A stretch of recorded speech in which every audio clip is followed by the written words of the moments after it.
So we were essentially then saying the mitigation of the possibility of infection through the COVID-19 pandemic at the workplace should be looked at in terms of the existing hierarchy of controls, which might imply regular disinfection, sanitizing, screening of clients, and also teleworking, which means where possible, employees should be allowed to work from home, and they should also be equipped properly by the employer. In other words, the equipment that they require to use for their work should be provided by the employer, and there should be no exception. That includes also appropriate chairs so that they don't have economic hazards at home when they are working away from the workplace. So that essentially was the main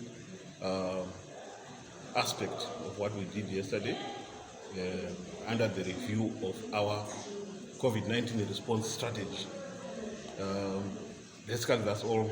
I'm not sure comments about that. My name is Mbonisi Spande. I'm the Assistant General Secretary, Zimbabwe Energy Workers Union. The issues to do with the workshop on OHS have been covered by Mr. Chenyika, but there is obviously need for the other party, that is the employer, to also understand and ensure that all what the employees are suggesting at the workplace in terms of OHS is taken aboard, so that at the end of the day we look at issues of productivity and we also look at issues of health and safety, so that at the end the employees are protected during this COVID era and even after post-COVID era. I think that's basically one of the most important things as we go forward. Obviously, I think that's the same thing that government and the workers, the government workers should also look at. There should be cooperation so that we could go past the phase, and the best way to go should always be dialogue. Thank you so much.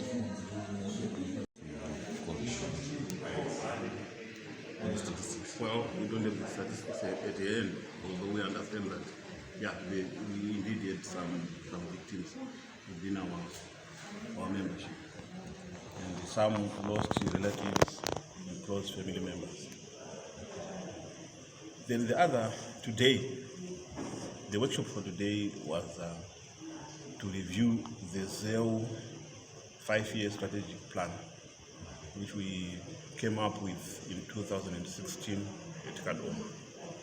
So essentially, again, we were looking at an evaluation of our performance as far as implementation of the strategic objectives that were adopted in 2016 is concerned. It was clear that most of our objectives, some of which are membership recruitment, creation of new structures, empowerment of women, youth empowerment, and asset-based improvement, had not been fully implemented. And we realized that most of the issues arose from lack of funding. And by and large, this latest pandemic also did stall progress in most of our activities, because we are almost like 2 years now under that pandemic. And it was also very clear that our strategies now needed to be fine-tuned in response to the fact that we are now living in an environment which is very, very fluid as far as the economy and the diseases are concerned. We realized that most of the plans that we set way back then in 2016 have now been rendered to some extent useless because of the variations in the exchange rate of the Zimbabwe dollar. The fluctuations in the monetary policy also did have an impact on our plans. And one hopes that as we move forward, which is what we're concentrating on today, to rehash our strategy, would look into the future, hoping that the economy stabilizes and the threats to our union really come in a number of ways. Firstly, it's obviously the loss of membership due to migration, poor performance of the economy, and formation of other trade unions which may draw membership from us. And we have got strategies to counter that in place. And it was very clear again that the development or implementation of our programs will essentially rely on stability in the economy. And this is something that we can't avoid because most of our projects really need funding on a consistent and regular basis. So if there's uncertainty as far as the funding position is concerned, then it becomes very, very difficult to project the direction going forward. So we have analyzed under the SWOT analysis, that is the strengths, weaknesses, opportunities and threats that face the union. And we realized that those within our control, which are the strengths and weaknesses, are areas that we can very much do better than we did last time, with good commitment in terms of the direction by the leadership. But the external threats or the external variables like opportunities and threats, these ones are of a micro nature and will require us to consistently scan the environment so that we are not found wanting. So basically we've come up with an analysis, and the next stage will be that we should then come up with a plan on how to look at this, because our plan has been very much affected and has also changed very much due to the pandemic, which is something we had not anticipated way back in 2016, and therefore we really need to move around and work around taking it into account. I hand over to Mr. Spanda.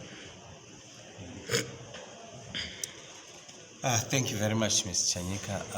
I think Ms. Chanyika has covered most of the issues, but I think it's also important for us to highlight that the other factors beside COVID-19 that are actually affecting our strategic plan for the past 5 years beside COVID-19 is the industrial revolution, the fourth generation. You see, there is now a threat that is coming out of that, in that there are serious changes in jobs. There is a lot of automation that is coming in the industry, and some of this automation is threatening jobs. So it is very important for us as a trade union to also convince our members that there is need for new skills and retraining. And obviously it is very important for us to mention that in conducting the review on OHS and the review in the strategic plan that was done in Kadoma 5 years ago, we also had cooperating partners in the name of Industry All, which is our World Federation that we are affiliated to, and we take pride in the cooperation that we are getting from them. So the funding was partly from ZEWU as an organization and partly from the Industry All office in Joburg, and we just want to acknowledge that. I think I'm done and happy. Thank you very much.